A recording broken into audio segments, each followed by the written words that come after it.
संस्कृति हमारी पहचान। देश की न्याय व्यवस्था पर बड़ा बयान। सुप्रीम कोर्ट के चीफ जस्टिस बी.आर. गवई ने साफ कहा, भारत का सिस्टम बुलडोजर की ताकत से नहीं बल्कि कानून के शासन से चलता है। विदेश की जमीन से गूंजा ये संदेश अब देश में नई बहस छेड़ रहा है। बता दें कि भारत के मुख्य न्यायाधीश जस्टिस बी.आर. गवई इन दिनों मॉरिशस के 3 दिवसीय यात्रा पर हैं।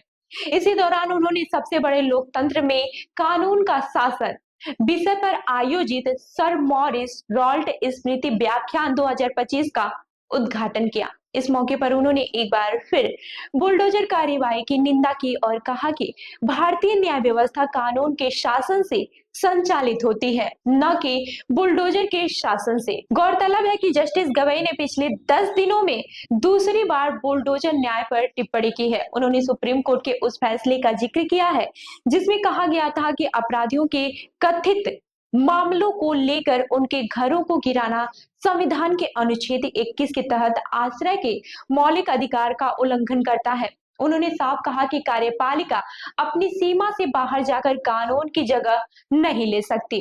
अपने संबोधन में उन्होंने भारतीय न्यायालयों के ऐतिहासिक फैसलों का उल्लेख किया, जिनमें 1973 का केशवानंद भारती मामला, मुसलमानों में 3 तलाक की प्रथा समाप्त करने वाला फैसला और निजता के अधिकार को मौलिक अधिकार मानने वाला निर्णय शामिल है।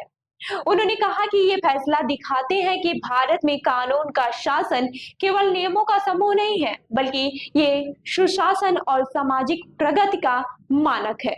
जस्टिस गवई ने महात्मा गांधी और डॉक्टर भीमराव अंबेडकर के योगदान को भी याद दिलाया और कहा कि उनकी दूरदर्शिता ने यह भी साबित किया है कि कानून का शासन ही समाज में न्याय और समानता का अधिकार है।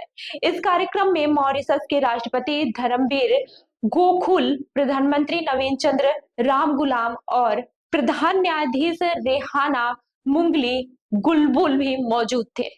वही बड़ा सवाल ये है कि जब भारत के चीफ जस्टिस अंतरराष्ट्रीय मंच से बुलडोजर न्याय को लेकर चिंता जता रहे हैं, तो क्या देश की राजनीति और प्रशासन इस संदेश से सबक लेगा?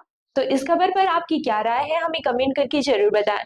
और ऐसी अन्य खबरों के लिए हमारे चैनल को लाइक करें, शेयर करें और सब्सक्राइब करना न भूलें। मिलते हैं अगली खबर में, तब तक के लिए देखते रहिए लखनऊ सुपरफास्ट न्यूज। धन्यवाद।